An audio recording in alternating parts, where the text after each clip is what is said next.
Hello, darling. Manahu, hello. Am I making any kind of epileptic looking? I feel like this light is like tweaked out, but I can't get it to stop like doing this. I don't know what it's doing. I can see it flashing a little bit, but you look great. Okay, I'm all like, because it gets worse as the more I mess with it. Yeah, my ring light actually just broke. I was trying to set it up for this, and it's missing a piece. I don't know what's going on, but it's only the second time I've used it, so dang it. This is my first time, so I'm just like, well, we'll see how it goes. Well, you look wonderful. Well, thank you, doll. I was like, I might as well get a little dressed up since we're going to be in some bright light today. Hello, everyone. Oh, we've got so many viewers today. I'm so excited. So I'm going to go ahead and do my little introduction, and then we'll go ahead and do yours. So welcome, everyone. I am Chanell. I am with IP3, that is Indigenous Peoples Power Project. IP3 is an organization that provides nonviolent direction action training, campaign strategy, and community organizing tools to support Indigenous communities taking action in defense of their homelands. IP3 is currently taking community training requests and will be offering our annual action camp training for Indigenous organizers and activists later this year. For more information, contact info@ip3action.org. All right, everyone. So today joining us is Jolie Varela. Jolie, if you want to go ahead and tell us a little bit about yourself, where you're from, and your Indigenous, where you're from. Okay. Manahu, Inaniane, Jolie Varela, Nüümü Payahuunadü, Jolie River, Nukimaru, Ibia, Spoon Hunter, Imua, Anita Spoon Hunter, Tsaunamati Nu. Hello, my name is Jolie Varela. I come from the place of flowing water and Tule River. My mother is Tony Spoon Hunter and my grandmother is Anita Spoon Hunter, and I feel good today. I am the founder of Indigenous Women Hike, which we've hiked the Nüümü Poyo, also known as the Muir Trail, for since 2018. That was our first journey on the Nüümü Poyo. And we hike under the American Indian Religious Freedom Act without permits because we shouldn't need a permit to travel and connect to our own homeland. So with Indigenous Women Hike, there's a lot of work that goes into that, but I also do a lot of different community work aside from Indigenous Women Hike. Awesome, awesome. That is, I so am for that. I don't believe we should have to get permits on our own land also. That is so awesome. So we'll go ahead and jump right into Indigenous Women's Hike. I've got several little things I want to touch on with you, but let's go ahead and start with that. How did you get that idea and where did that come from? Indigenous Women Hike. So I didn't start hiking till I was in my late 20s. And I come from this beautiful place where people come from all over the world to recreate in Payahuunadü, the so-called Owens Valley, but Richard Owens never stepped foot in this valley. But people come all over to climb, to hike, to fish. We have famous trails that go through our homelands, our home mountains. And I didn't start hiking until I was in my late 20s. And I was going through, you know, and just for warning for the people that are listening, I'm probably going to talk about depression, anxiety, just touch on sexual abuse just a little bit, not really going into detail, but that is how I've come to be on this journey. I was really dealing with depression and having a really rough time in my life. And the only thing that really made me feel good was getting up at 7 a.m, strapping on my hiking boots and going on a 10-mile hike and just going by myself and just experiencing the land and enjoying it. And I would do that, and then I would come home and I would go to my serving job. But I just noticed how going out and hiking, solo hiking in particular, really made me feel connected to that land. And I really, when I say hiking saved my life, it really did, because it was a really tough time in my life, where I'm so grateful that I had that. Like, I remember my first solo hike and how good it felt, and just seeing things on the trail, like hiking or like grinding stones or petroglyphs that I've never seen before. And so this is something that really did some good for my mental health and just my well-being. And, you know, so I started hiking in my late 20s. It was amazing. And I went to Standing Rock in 2016, like so many of us, to stand with our relatives there, to fight for their water. And, you know, I remember being in the Tarpey with my friends there and just thinking, like, I'm going to hike what I knew then as the Muir Trail. Like, I'm going to hike that. I'm going to do it. And then I came home and I wanted to start an outdoor program for youth, but I just didn't have the means. I didn't know how to do it. I didn't have the resources. So I decided that I would hike the Muir Trail, the Nüümü Poyo, which is, you know, the People's Road or the People's Trail. John Muir didn't discover anything. But I decided that I would solo hike this 200-mile trail on my own.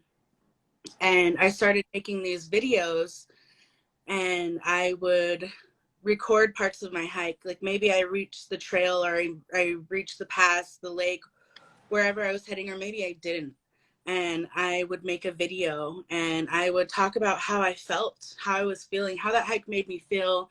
Maybe it was really hard, or maybe it felt really good to go out there and to make it to the top of that pass.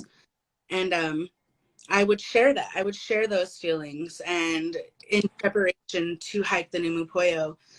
And other women started taking notice and started, like, they wanted to be a part of it as well.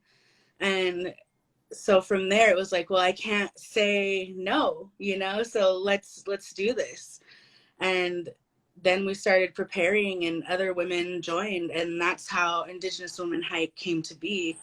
I know nothing's an accident, but that kind of felt like, you know, a happy accident. And now we're here, you know, years later, and gonna be on the Nüümü Poyo again this year a couple times, and it's really exciting. So that's the long story of how it happened. Is there like more local women, or is it like anyone that comes across your page and it's like, hey, I would like to get a part of this? Is anyone welcome, or is it more for like your locals? You know, with the resources that we have now, because I do operate from like grant funding, I always try to serve my community first, because Mm-hmm. that is what this is all for. You know, it's for the Indigenous Hike page is there to benefit my community, and IWH is here to benefit my community. But when I am able to and invite other people, we have some Yokuts women, because I'm also Yokut from the other side of the mountains. They've joined us. And you know, other people have joined us, but I usually try to fit to my community. But when I can, and when we have the means, the resources, to have other people come and join us, I do that when I can. And also just wanting to open it up to our non-binary relatives, our trans relatives, and you know, not just have it be Indigenous Women Hike, but Indigenous Relatives Hike, you know? Awesome. I mean, I'm not much of a hiker, but I did wear my Dora the Explorer on today just to feel included. So thank you. Like, Oh, yeah, you know, you don't have to be. I say that I am a strong hiker. What's the most important to me is getting out and hiking and connecting to the land.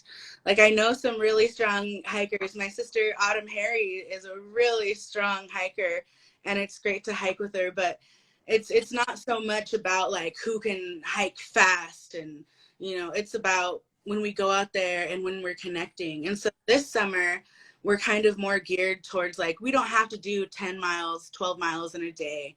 Let's just kind of take it a little easier and give us that time to like connect with each other on the trail and connect with the land on the trail. So it's not, you know, we don't have to do 10 miles a day. Maybe we do 5, maybe we do 4, maybe we don't hit our destination that day. But just keep it more about the experience that we're having, rather than like we have to, you know, stick to the itinerary and be there by this time. You know, it's just I feel better doing it that way. do you always hike the same place or do y'all try different places? So the first year we hiked, you know, the full, almost the full Nüümü Poyo, which was from, we did Tuolumne Meadows to Tumaya, also known as Mount Whitney. And that was, I think, 190 miles. And Wow. then we hiked, you know, from Reds Meadow to Tuolumne, which was a section that we missed because of the fires that we're having, and wildfire season, and that unfortunately is keeping us away from our own ancestral lands and is making it unsafe for us to travel our own homelands. So we weren't able to hike that section the first year, so we came back and we went with some Yokuts relatives and we did that section. And then this year we're doing a whole new part of the trail that we haven't done before. And then we're also hiking in to meet the Eastern Sierra Conservation Corps and hang out with them and talk to them, talk about the history of the trail. So we're doing something different this year, but it is also really nice to go back to a trail and to remember places and to make new memories there. So we'll be everywhere. During COVID, did that hinder your processing of hiking, or did that actually give you more opportunity to go hike? Yeah, so we did try to do some hiking during COVID, and you know, that was kind of really tough. There was still a lot of people on the trail, which here we were experiencing, like on our own homelands, a lot more people coming here, a lot more trash, a lot, you know, it was kind of tough not even being able to go out sometimes on the weekend to these spaces that I really love to go out on the weekend, because it was just overpacked. And so even on the trail there were still a lot of people, and I you know, at one point I was feeling sick, and you know, we made this decision that we were going to get off the trail, you know, because what if this is COVID? Yeah. And so we made that hard decision to get off the trail. and to, you know, go get our tests done. And but we did do 90 miles that trek, which is still really good, and it's still about being out there and being on the land and not how many miles we're gonna do. So it did feel really good to be out there, but we did make that decision. So yeah, COVID really did kind of, you know, stop that trip, and even not even just the trip, but just how we are connecting to our own lands and how busy it is, and, you know, really thinking about access, you know, like people don't think of sometimes that their access to places is hindering our access to our own homelands. So it made me think a lot about that. I totally get that. I see that all the time here, and it's like, wow. Like, so to switch up gears, I also saw that you were involved with the women's fly fishing retreat. Would you like to talk a little bit about that? Yeah, that was something that my sister Autumn Harry and I organized together with her. She has a company. She is the first Paiute woman fly fishing guide at Payahuunadü, also known as Pyramid Lake. And I have really enjoyed, you know, I invited her to come on the first hike. We spoke on a panel together. And from there, I was like, hey, do you want to come on this hike with me? And she and I were actually on the trail the full time together. Other women joined us at certain points because of the smoke, but we really just built a wonderful friendship. And she's like my sister. And so since inviting her on the Nüümü Poyo trip, I've really gotten connected to her homelands and to fish. And I fished a lot when I was little, but you know, life happens and you get older and you're just not out there with your fishing pole in the creek anymore. And so I got to really connect with her homelands and started to enjoy and love fishing again. That has been just really amazing to reconnect with the water and fishing in that way. And so because of that, we're like, okay, let's do this Indigenous women's fly fishing retreat. And she had always wanted to do it. And now with my connection there, and with the means and the resources that I have through grants that I've gotten, I was like, all right, let's do this. And so we had our first Indigenous women's fly fishing retreat where we had Paiute women from her homelands and then Paiute women from my own homelands, because they're northern Paiute and we're down here in Payahuunadü in this valley. And so we brought everybody together on her homelands to learn how to fly fish. And it was interesting and a lot of fun. You know, we organized that, and it felt really good to do that and to get our people out on the water and learning how to fly fish, because it's also a white male dominated sport like everything else. You know, like hiking on the trail and fishing and climbing, all of this is just really white person dominated. And to also talk about creating accessibility to our communities, because fly fishing is not cheap. You know, those spin rods are expensive. That line is $100. You know, all of that stuff, those waders, everything is really expensive. And so we wanted to create accessibility within our communities for these women to learn how to fly fish. And it was really cool. We had that support, we had those resources, but it also just makes you understand, like, wow, this really isn't, you know, that accessible. But it's cool to be able to kind of create that in our communities. And now our libraries have those fly rods and waders for people who want to borrow them and go out there and do that. And hopefully the women who participated in that can show their relatives, because they got to take those fly rods home. Aww. How to fly fish. And also we could be Indigenous women taking up space out on the water fly fishing. And Did y'all get like more positive or negative energy through that experience? you know, I think through the experience, overall positive. It was wonderful to be out there, and it felt like we were kind of in our own bubble, you know, like The one thing that I was kind of worried about is like, how are all of us going to be able to come and fish and to find a spot where we can all fit and stay together, you know?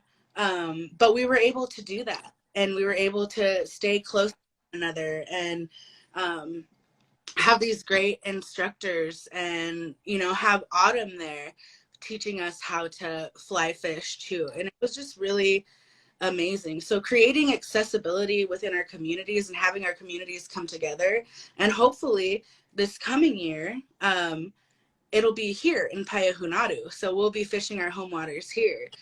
So with that connection that I made with Autumn and just really loving to fish again, I've been inspired to come back to my own homelands and go fishing. Like, I go fishing by myself.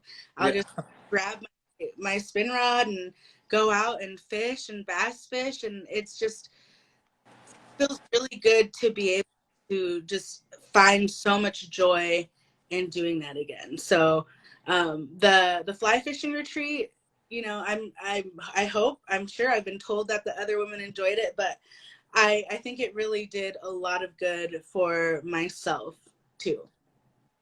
Was there a variety of age? Was there a youth and older, or was it just all mainly? Yeah, we had we had some youngins there. I think 18, 19, people in their 20s. I don't know how like old it really went up to, but I think possibly 50s.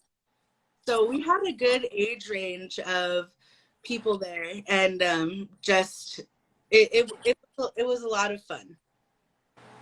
So I also saw that you also work in raising awareness and talking about body empowerment. How are you involved with that? Yeah, so just Because I will add, I saw some awesome photo shoots of you, and I was like, okay, okay. yeah, you know, it took me a long time to be comfortable in my body. And you know, I'm still not 100% comfortable, you know, but it's just, you know, I'm a fat queer Native woman, and for a long time I couldn't say, it felt weird to say I'm fat, you know, like just because of society's standards, like it's a bad thing to be a fat person. But like, that's just what we've learned. There are these Eurocentric body standards that, you know, we've been told that this is what beauty looks like, and it just isn't. And so for me, existing as, you know, a fat queer woman, Native woman, I'm taking a lot of pride in that now and taking up space. Like, even on the trail, I am the fattest person on the trail, like a lot of the time, the majority of the time. And when I made it to the top of Tumangaya, the highest mountain in the lowest 48, and my fat body took me there, and I'm overlooking my homelands and just like thinking, my body took me here. My body's strong, my body's beautiful, and look what it can do. So I feel like it's really important, because our communities, you know, there have always been fat people. There have always been fat people. There's always going to be fat people. And, you know, we can do anything. And I hope that people see that. And I've been told, like, that people have said, I'm, you know, as a fat person too, like, I guess sometimes it's weird because it's like, you're so brave for doing this. And it's like, it shouldn't be that way. You know, it shouldn't be like, being fat and hiking and being unapologetic about that makes you brave. Like, it shouldn't be like that, but it kind of is. And so but people who are in my community and who have said that they've been inspired, I'm like, awesome, like, let's go hiking. You know, we need more fatties out on the trail, let's do it. And you know, we just, even just being fat and Native and being out there is just so important. So, you know, and I've talked to little kids too, and it's just like, it's important for us, no matter what, short, fat, whatever, to just be out and taking up space on our ancestral lands. But I hope that me doing that and people seeing this fat body at the top of Tumangaya, like, you know, breaks down some barriers for people. Most definitely, because even with myself, I'm not no skinny queen, used to be, but in my older years, I don't like to say fat. I say I'm anti-size now. Yeah, you know, he says anti-soft. Yeah. Yeah, I like that. And again, for a lot of people, you know, a lot of people, I got to the point to where like I'm comfortable in saying fat because I don't feel like it's necessarily a bad thing, but there are all different ways for us to be able, you know, plus size, whatever people are comfortable saying. I just hope that we get to that point to where it doesn't feel like it's a bad thing, you know, because it's Thick not. and juicy. Yeah. We're just here existing in our beautiful bodies and just want to experience the land like anybody else. Awesome, awesome. So I also saw while during the pandemic, y'all also came up with the Indigenous Women Coffee Hour. How Yeah. did that go? And is it still active? It's not active anymore. But we were doing it during the pandemic when people were feeling isolated and kind of alone. It was a tough time for a lot of people. And the idea of the Indigenous Women's Coffee Hour or Talking Circle, we had a few of those virtually, was so that we can feel that sense of community and still come together, and, you know, be there for one another and listen to each other. Because I know that it was hard isolating for a lot of people, for a lot of different reasons. And so it felt really good to be in community with one another and to have those coffee hours, and to be able to just come together and be together in that way. And we haven't really done that since. But you know, it would be nice to every once in a while do another virtual talking circle. But there was a lot of things that during, like, we're still in the pandemic, it's not over. But you know, like right at the beginning of it, kind of just going hard, getting people diapers, raising money through the Indigenous Women Hike page to fill up these free libraries that we have around here, and just getting people the things that, you know, our little area where we come from during the pandemic, people never stopped coming. And we're, you know, we live in a rural area, and so they were shopping here, and then we were out of toilet paper, we were out of certain things. Like it was really hard and really frustrating. And so doing the best I could to use the Indigenous Women Hike platform, and people sent diapers, people sent baby wipes, people sent money so we could start filling up these libraries and doing that. So the Indigenous Women Coffee Hour was just part of everything that was happening to like support the community during that like heavy isolation time. And we still do the free library. Just got a good donation for that to be able to fill them up.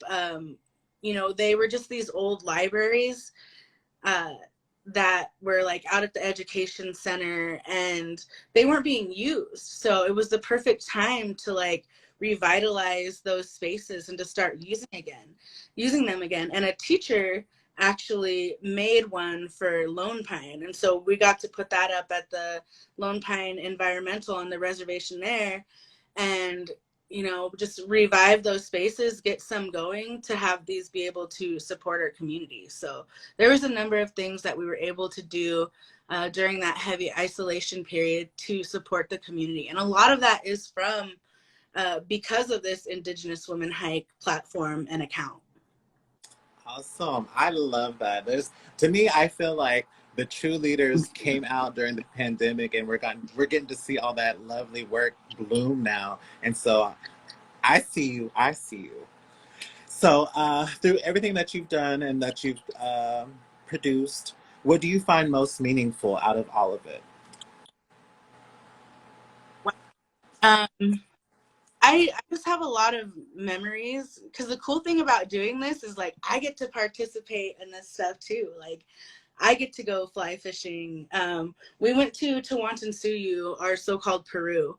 It was Paiute women met up with the Quechua women, and we're learning about their homelands, and the whole kind of idea, this is obviously pre-pandemic, was to how can we travel without inflicting colonialism on the communities that we travel through, and like how can we be good relatives, and what does that look like?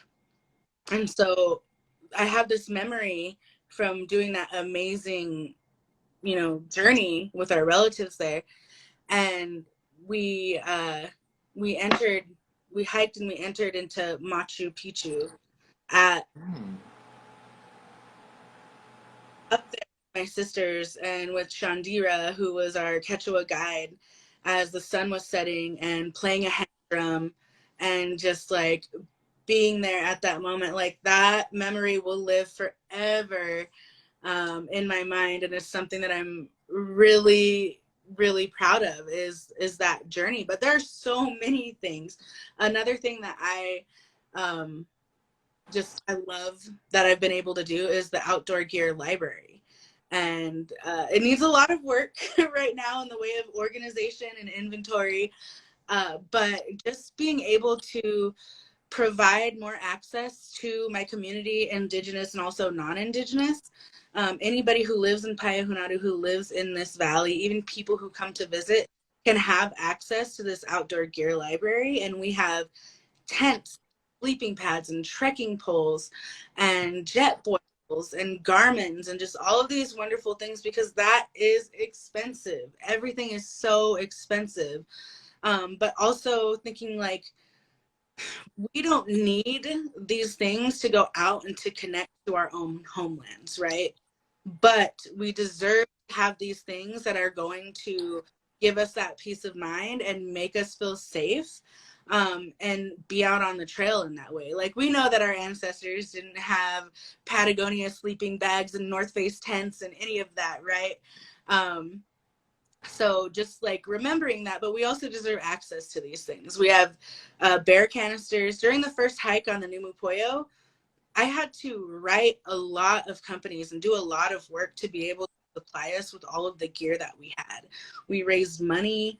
It was really expensive, but I didn't want that to have to fall onto each woman who was participating, have to come up with, the gear to do that, because it's really expensive. Sleeping bags are like $300 to $500 for like a nice down warm one that can pack small into a pack to go out and go backpacking.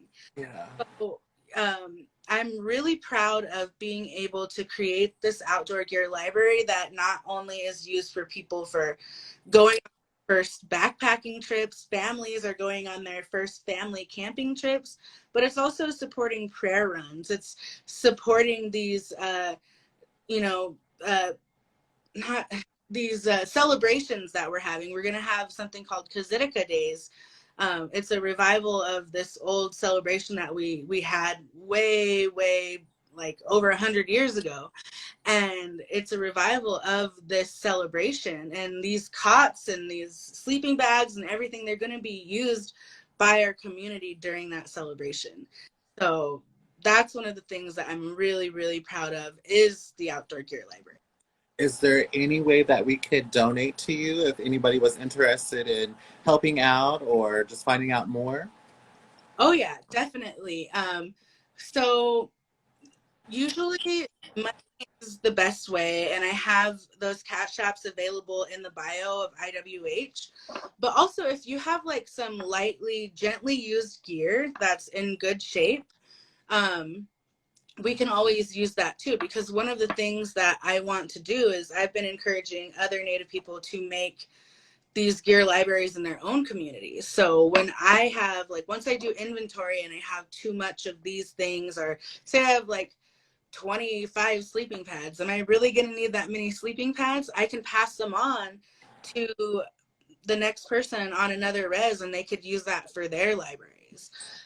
So yeah, we take gently used gear, donations. I like to, if I can, when these families are going out and they're going on their camping trips, hook them up with a little gas money, you know, give them some money for gas, give them some money for food, just make the outdoors as accessible as we can for these families who have every right and deserve to be out on the land. Yeah. Do you get any like any not feedback, any kind of like pushback from like the gaming rangers if they come to ask you for permits or anything? Have you had any like negative with the state parks? You know, I have not, because somehow I've managed to kind of create a good relationship with at least the employees, like the Forest Service and of national parks. And you know, I actually did a talk after the first Nüümü Poyo hike at Sequoia Kings Canyon, or at Sequoia National Park, with like Kings Canyon and Sequoia National Park employees. And you know, I was really surprised because it was myself and there was another Native woman there, and it was during a training to talk all about like policy and the Wilderness Act and all of this. And it was a tough space to be in. It was really difficult. And there was erasure language talking about Native people like we weren't there, like we weren't sitting in the room there, you know, talking about us in the past tense and not acknowledging the land and not just, you know, not doing what they should be doing when it comes to talking about that Native history on the land and the present. And so I got to be in that space. And on the first day, it was horrid. The poor, like the other Native woman was like, I felt bad for her. She went out, she had some tears, she had to leave the room, and I was just kind of pissed. And I went home that night and I revised my presentation because I was like, all right, I got to talk about a lot of shit that went down today. Like, we have to talk about this. And you know, the next day I stood up and I just spoke my heart out, and I just said what I felt like I needed to say, and it resonated with a lot of the employees, and I got a standing ovation, which was amazing. And then they talked to me afterwards and they're like, I thank you for telling us this and for letting us know. I've always kind of felt this way, and like we don't learn about this. And so it was really refreshing to like have you here. And so, you know, and I've in those same people who are in that training, because they're working on our ancestral lands. You know, Victor, Nessa Rose, like we run into these rangers still out on the trail. And then one year, I think 2 years ago, my sister Autumn and I were hiking again, and we were at, I don't know if it was McClure Meadows, I can't remember where, but it was a place that one of the rangers had. There's a ranger station there, and it was closed, but there was a piece of paper up there, and it was like, this is the Nüümü Poyo, homelands of, you know. And that wasn't the first time that a sign like that has been up. A sign's been up for Tumangaya.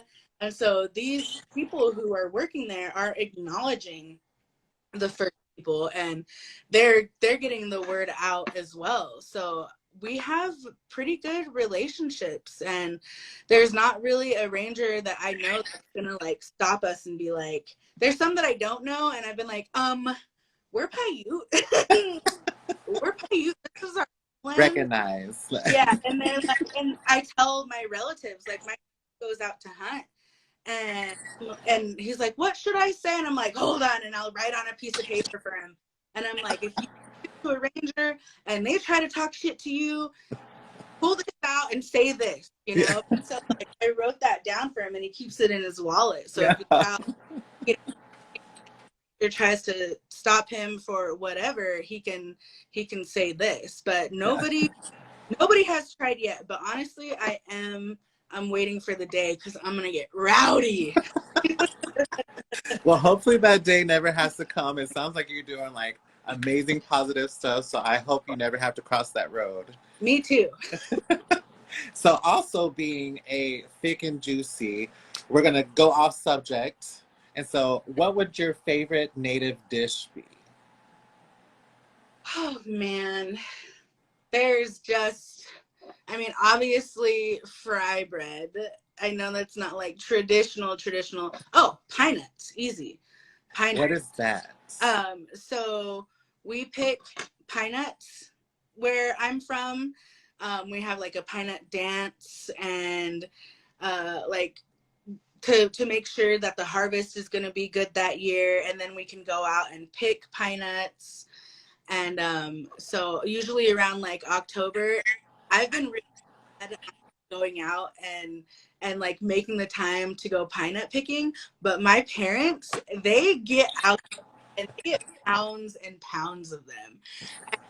So they'll give their kids like, all right, here's a big Ziploc bag of your pine nuts. I'm like, yeah, I'm so grateful that my parents like make the time to get out and do this, and I know too as well. But like one of the best things like is like thinking about when I was younger and being at home and like being in my room or something and smelling my mom cooking these pine nuts on the stove, you know, and she's putting salt on them, and then she comes in, gives me a big bowl of like warm, just made pine nuts, and you could smell it in the house. So pine nuts are my fave. Oh, that sounds so good. I'm gonna have to try. I actually have never ever heard of pine nuts. Oh, So dang. I'm gonna have to come fish. I'm gonna have to come camp and have me some pine nuts. Please do. That would be awesome. Like, I'm always looking for more fishing partners here. So if you want to visit, if you want to come to I Payahuunadü, would love to, because the only thing I catch here in Oklahoma is turtles, and I feel so sorry for them. oh, turtles. My mom, she really loves turtles, and I don't really even know why.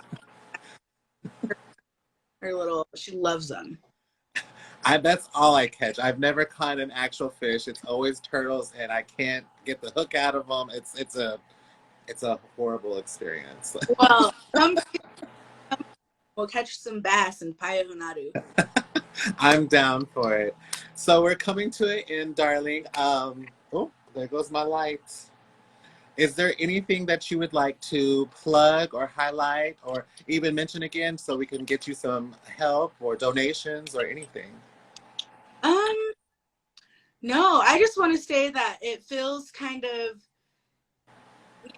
I've had a bad case of burnout, you know, and I think that a lot of us do when we're doing this work, we're organizing in our communities, we're, you know, there's just a lot, and I've had some really bad burnout, and so I haven't even been present on the Indigenous Women Hike page, just because I've been taking time for myself, and I've been taking that time to rest and do things that make me feel good. Like, I'm still really working in my community and helping my elders organize for Kozidika days and, you know, sit on these other boards that I sit on. But just like as this reminder, you know, I stepped away from IWH, at least the account, for a little bit to just kind of like take that time away from there for myself and to just really assess like what makes me feel good. And, you know, so I think just as a reminder, it's really important to like care for yourself in that way. And, you know, it was a really bad case of burnout for me. And I'm finally coming into where I'm feeling like myself again. I'm feeling better. Like, I'm ready to do this live and to just continue on the really busy summer that we're gonna have. So just as a reminder is to just like be gentle with yourself, and when you're feeling that burnout coming on, like figure out what you can do to give yourself a rest and to make you feel good. So other than that, if anybody needs any information or anything, you can visit the Indigenous Women Hike page. Places to donate are in the bio. And other than that, yeah. Well, thank you so much, Jolie. You've been so amazing. Thank you for sharing your story, and I hope that you get your peace and you're recentered, because we need more women like you in this world. And I thank you for everything that you have done. Hopefully, one day I get to come out there and come fish with you. I would love that. I will catch you again. Thank Thank you so much. All right, Instagram land, be sure to follow both pages. We will catch you next time with Skoden Talks with the Homie. I am your host, Sage Chanell. Follow me on Instagram also. See you later.